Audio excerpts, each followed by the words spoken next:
अस्सलाम वालेकुम नाज़रीन, मैं हूं समी इब्राहिम और आप देख रहे हैं समी इब्राहिम यूट्यूब चैनल। जुमेरात है, 12 मार्च है और जो ख़बरें आ रही हैं बड़ी इम्पोर्टेंट ख़बरें। एक तो हुकूमत ने फ़ैसला किया है कि जब PSL मैचेस जो हो रहे हैं वो आवाम के तमाशाइयों के बग़ैर होंगे। बड़ी अच्छी ख़बर। इससे भी बड़ी ख़बर पॉलिटिकल है और वो ये है कि मरीम नवाज़ साहिबा ने चुप का रोज़ा तोड़ा और वो जो खामोशी से जाती उम्रा में मुकीम थी और शुरू में ये कहा गया था कि वो अपने वालिद साहब की सेहत पर ही मरकूज़ रखेंगी अपनी सारी तवज्जो। वो आज आई इस्लामाबाद और उन्होंने शाहिद खाकान अब्बासी के घर भी गईं, उनसे मुलाकात हुई, फिर एहसन इकबाल साहब के घर गईं और उन्होंने बड़ी गुफ्तगू की मीडिया से। पार्टी के अंदर की जो सूरत हाल है उस पर बात करेंगे और ये देखने की कोशिश करेंगे कि क्या जो इस वक्त जो सूरत हाल है पार्टी की, उसमें शहबाज शरीफ साहब को अब मुकम्मल तौर पर मरीम नवाज़ साहिबा ने ये फ़ैसला कर लिया कि उनको वो इनफेक्टिव बनाएंगी। और फिर एक बड़ा सवाल ये है कि क्या ये जो कुछ भी वो कर रही हैं ये नवाज़ शरीफ साहब ने इसकी मुकम्मल आशीर्वाद दिया उन्हें, क्योंकि बाप और बेटी के दरमियान इख्तलाफात की ख़बरें भी आती रहीं और आज जो लोग मरीम नवाज़ साहिबा के साथ थे उनमें से एक परवेज़ रशीद साहब और उनके हस्बैंड कैप्टन सफदर, ये दर हकीकत उनके साथ कंपनी कर रहे थे। आपको ये बड़ा ज़रूरी है थोड़ा सा अगर हम रिकॉल करें तो परवेज़ रशीद साहब जो लंदन के इजलास थे उसमें वो शरीक नहीं हुए थे। बाद में भी फिर जब वो यहाँ पर आए तो जब ये फ़ैसले किए गए बहुत सारे तो उनको इन इजलासों में शरीक नहीं किया गया था। लेकिन आज जो एक इम्पॉर्टेंट बात कही है मरीम साहिबा ने, वो ये कही है कि मुस्लिम लीग नून का बयानिया वही है कि वोट को इज़्ज़त दो, और दूसरा उन्होंने कहा कि शामिल किया बीच में कि वज़ीर आज़म नवाज़ शरीफ। अब वज़ीर आज़म नवाज़ शरीफ कैसे बनेंगे? नवाज़ शरीफ साहब तो सुप्रीम कोर्ट ऑफ पाकिस्तान के अहकामात के तहत डिस्क्वालीफाई हैं, वो उसकी क्या सूरत निकलेगी ये एक बड़ा सवाल है। क्या वो इससे कहना चाह रही हैं? लेकिन वोट को इज़्ज़त दो, इसका मतलब ये है कि वो जो बयानिया था पाकिस्तान के इदारों के ख़िलाफ़, पाकिस्तान की अदलिया के ख़िलाफ़, पाकिस्तान की फ़ौज के ख़िलाफ़, आज मरीम साहिबा ने उस बयानिए को मुस्लिम लीग नून का बयानिया बनाया है। और पिछली मैंने वीडियो में भी आपसे ज़िक्र किया था कि जो ये इजलास हुआ था जिसमें शाहिद खाकान अब्बासी और ख्वाजा आसफ़ दोनों ने मिलकर सदारत की थी पार्लिमानी पार्टी के इजलास में, उसमें पीर साबिर शाह साहब शरीक थे और उन्होंने कहा कि अगर कायद का बयानिया वोट को इज़्ज़त दो, अगर उस बयानिए को छोड़ दिया गया तो पार्टी बर्बाद हो जाएगी। तो अब इस वक्त जो सूरत हाल हमें समझ में आ रही है वो ये है कि मरीम साहिबा मैदान में आ गई हैं और उन्होंने शाहिद खाकान अब्बासी और एहसन इकबाल को थपकी दी है और शहबाज शरीफ साहब और ख्वाजा आसिफ साहब, बज़ाहिर ये लग रहा है कि ये मूव मरीम साहिबा ने उनको काउंटर करने के लिए की है। दो तीन और बातें बड़ी वजाहत से की हैं उन्होंने ये कहा है कि जनाब ये तो कोई ऐसी बात नहीं है। नवाज़ शरीफ साहब ने ये नहीं कहा कि अगर मरीम साहिबा नहीं आती तो मैं इलाज नहीं कराऊंगा। उन्होंने कहा कि वो वहाँ पर मौजूद थे, उनकी कुछ तारीख़ें हॉस्पिटल में जाने की जब तय हुई तो उन्हीं दिनों में मेरा बाहर जाने वाला जो मुकदमा है उसकी तारीख़ लगी हुई थी। तो वहाँ पर नवाज़ शरीफ साहब ने ये कह दिया कि अच्छा ये भी देख लेते हैं, मरीम का अगर फ़ैसला उसके हक़ में हो जाता है और वो आ जाती हैं तो फिर जिस वक्त वो आएंगी मैं उसी वक्त करा लूँगा ऑपरेशन। लेकिन इसका ये मतलब हरगिज़ नहीं है, मरीम साहबा ने आज ये कहा कि जी नवाज़ शरीफ साहब ने ये कोई कंडीशन लगाई कि मैं बाहर जाऊंगी तो तभी इलाज होगा। तो आज उन्होंने बेसिकली इस बात को तस्लीम कर लिया इन ए वे कि उनको ये यकीन है कि वो बाहर नहीं जा सकती। और यही वो बात है जो बुनियादी तौर पर उस चीज़ का ये जो तब्दीली है नून लीग और ये चुप का रोज़ा तोड़ा है मरीम नवाज़ साहिबा ने, वो यही है कि वो जो डील हुई थी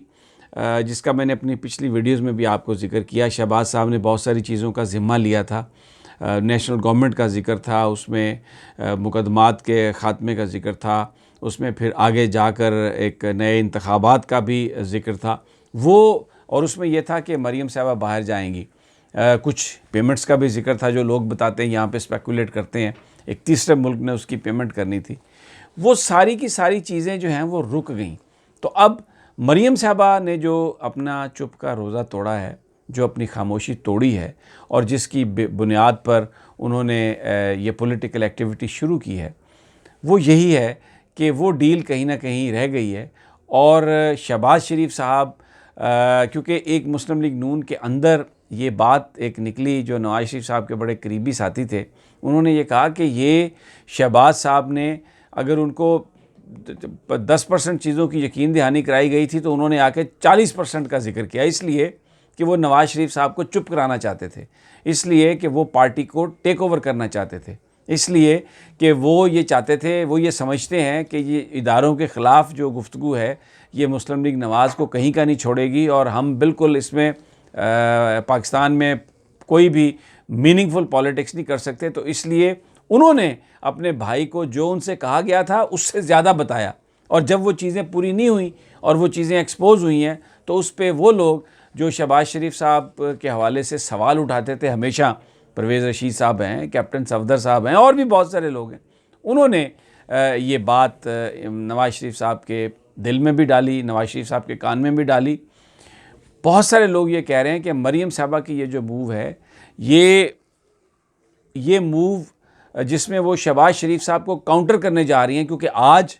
हमें ख्वाजा आसफ़ कहीं नज़र नहीं आए, एहसन इकबाल नज़र आए, शाहिद खाकान अब्बासी नज़र आए, खुर्रम दस्तगीर नज़र आए, मिफ्ता इस्माइल नज़र आए और बहुत सारे लोग नज़र आए, लेकिन हमें यहाँ पर आज ख्वाजा आसफ़ नज़र नहीं आए। और बहुत सारे पिंडी के वो लोग जो शहबाज शरीफ साहब के साथ थे वो भी नज़र नहीं आए मरीम साहबा के साथ। तो ये बुनियादी तौर पर उनकी जो यहाँ पर आमद थी, जो ये उन्होंने मूव की है, और जिसमें उन्होंने फिर एक बात कही है कि अगर पार्टी ने मुझसे कहा तो मैं जो है वो रोल प्ले करूँगी। तो बहुत सारे जो एनालिस्ट हैं वो ये कह रहे हैं कि मरीम साहबा ने, वो लोग जो वोट को इज़्ज़त दो के बयानिए को और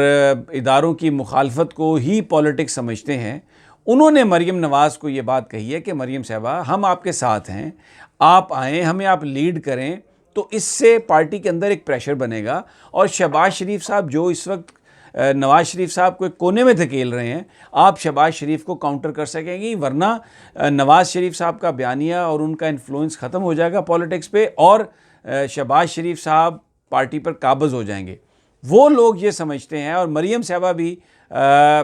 ये समझती हैं, ये मैं आपको एक पॉइंट ऑफ व्यू दे रहा हूँ, वो ये समझते हैं, मरीम साहबा भी ये समझती हैं कि अगर मरीम इस तरह लीड करेंगी, बाहर निकलेंगी, तो फिर नवाज शरीफ साहब इस बात पर कन्विंस हो जाएंगे, क्योंकि इन्होंने यहाँ पर ये वादा किया है मरीम से कि मरीम साहबा से कि आप जहाँ जहाँ आएंगी, आप वर्कर्स कन्वेंशन कॉल करें, आप लोगों से मिलने के लिए अवामी इज्तिमात करें, आप देहातों में आएँ, शहरों में आएँ, तो आपके लिए इतना बड़ा क्राउड होगा कि जिसमें शहबाज शरीफ साहब का जो असर व रसूख है वो पार्टी में हम एक्सपोज कर देंगे कि वो इतना कारआमद नहीं है, इतना इफेक्टिव नहीं है। इन लोगों का ये कहना है, इस ग्रुप का ये ख्याल है कि अगर मरीम नवाज़ बाहर नहीं निकलती तो ये जो बहुत सारे MPs खफा होके या हुकूमत के साथ राब्ते में हैं, आगे लोकल बॉडीज़ इलेक्शन में जो अपनी नई राहें वो चुन रहे हैं, उसकी वजह ये है कि पार्टी पर इस वक्त किसी का कंट्रोल नहीं, उसकी वजह ये है कि शहबाज शरीफ साहब भी बाहर हैं। ये बात भी जो मरीम नवाज़ साहबा के जो ग्रुप के लोग हैं वो ये डिमांड कर रहे हैं कि शहबाज शरीफ साहब वापस आएँ, शहबाज शरीफ साहब अगर लीडर ऑफ द अपोजिशन हैं वो वापस आएँ। और मरीम और यही जो पीपल्स पार्टी, बिलावल भुट्टो भी आप देखें ये जो बात कर रहे हैं, शाहिद खाकान अब्बासी और एहसन इकबाल, ये उसी ग्रुप से ताल्लुक़ रखते हैं। अब अयाज सादिक साहब और जो एहसन इकबाल साहब हैं उन्होंने बिलावल भुट्टो से मुलाकात की जब, तो उसके बाद बिलावल ने भी ये कहा कि जो शहबाज शरीफ साहब हैं उनको वापस लेके आएँ। अभी जो नून लीग के कुछ लोग, पीपल्स पार्टी के कुछ लोग वो ये समझते हैं कि अगर आपने अपनी कोई चीज़ें मनवानी हैं, हुकूमत इस वक्त उसकी कारकर्दगी बहुत ज़्यादा नहीं अच्छी, पॉपुलैरिटी कम है, ये मौका है कि आप प्रेशर डालें तो एस्टेब्लिशमेंट जो है वो प्रेशर में आके आपके साथ कुछ मज़ीद आपको रियायत दे देगी। तो ये जो मरीम नवाज़ की मूव है ये बुनियादी तौर पर पार्टी के अंदर उन लोगों के से मशवरे के बाद मरीम ने ये मूव की है और उनको ये इस बात की उम्मीद है कि नवाज़ शरीफ साहब उनकी इस बात को इंडोर्स करेंगे और बिल आखिर उनकी इस बात पर कन्विंस हो जाएंगे। और इस वक्त वो जो एक तरह से शहबाज शरीफ की सोच के नरगे में है, वो उस सोच से बाहर आ जाएंगे। और यही वजह है कि शहबाज साहब ने चौधरी निसार को भी बुलाया वहाँ पर बरतानिया में। तो वो लोग जो नवाज़ शरीफ के साथ हैं और जो मरीम साहबा के साथ भी उनका जो ताल्लुक़ है, उन्होंने नहीं उस कोशिश को कामयाब होने दिया जो कोशिश मियाँ शहबाज शरीफ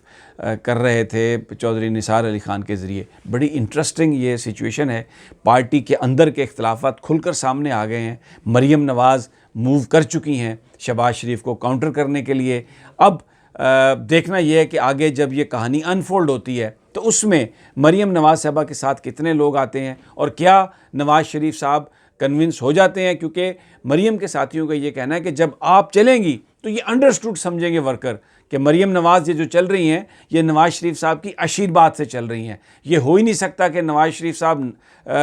की इजाज़त के बगैर मरीम ये मूव करे। और इसका बेनिफिट जो है वो ये समझते हैं कि ये नवाज़ शरीफ के बयानिए को होगा, उनकी पोजीशन पार्टी पर मजबूत रहेगी और मरीम नवाज़ लीड करने के लिए आगे निकल सकेंगी। ये उनका ये एक सोच है। बहरहाल इस हवाले से तो जैसी चीज़ें अनफोल्ड होंगी मैं आपको बताऊंगा। लेकिन आज सिंध गवर्नमेंट ने एक बड़ा अच्छा फ़ैसला किया है। सिंध चीफ मिनिस्टर कायम अली जो सैयद मुराद अली शाह हैं, उन्होंने ये फ़ैसला किया है कि PSL के मैचेस होंगे कराची में, लेकिन तमाशाई नहीं आएंगे। ये बड़ा अच्छा फ़ैसला है इसलिए कि TV मैच दिखा रहा है। जिन्होंने भी मैच देखना है वो वहाँ पर TV पे देख सकेंगे। जो शायकीन हैं उनके टिकट के पैसे वापस हो जाएंगे। और